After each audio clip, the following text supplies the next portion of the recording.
few short stories by Marshall P. Wilder, Edison Records. The hardest thing in the world is getting new stories.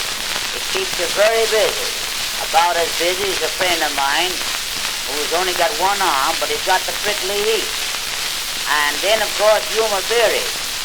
Sometimes I often thought if it rains humor, some people would use an umbrella. I gather my material on the different thoroughfares, like 8th Avenue, for example. I went down the other day down 8th Avenue. I saw a sign outside of one of the stores.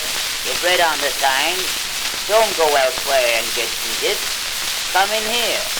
So I walked in. A Negro came along and says, "I'd like to get a razor."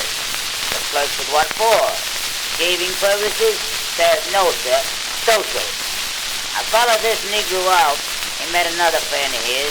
Says, "How do, Tommy?" Says, "Why don't you join the army of the Lord?" He says, "I do belong to the army. I belong to First Baptist Church." He says, "That ain't the army. That's the Navy." You know the dog who gives us a lot of humor? Over here in Jamaica, a friend of mine has got a chicken farm right near a Negro settlement.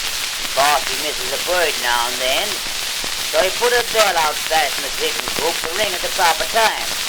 The other night about midnight, this bell went off. He went out the shotgun, stuck it in the chicken coop, said, "Anybody in here?" Scared Negro said, "Only us chickens." Speaking of birds, I happened in the other day into a bird store. With an old Irishman came along. He came in there. He said, "I want some seeds for a cuckoo clock." Notice that I laughed at his remark.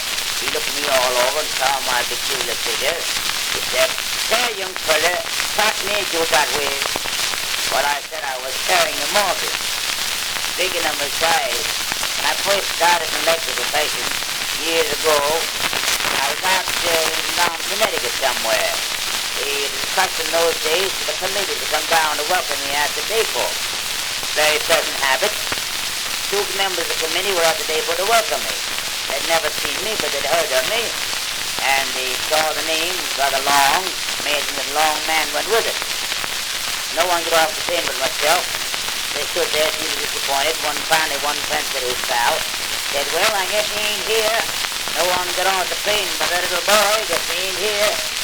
I came along. I said, "This is Mr. Jones?" He said, "Yes." He said, "My name is Wilder." "Oh, is it your name, Wilder? Well, where's your father?" You know, speaking of my size, the other day I was walking down the street with Mr. Corbett, James J. Corbett, the tutor. 2 young ladies came along and they saw us. One young lady said, "Why, that's James J. Corbett." The other one said, "It's what?" I was living in a famous out west, got as far as Denver. One of the papers there in town, local papers, broke kind of the fact I was there, that Marshall P. Wilder's in town.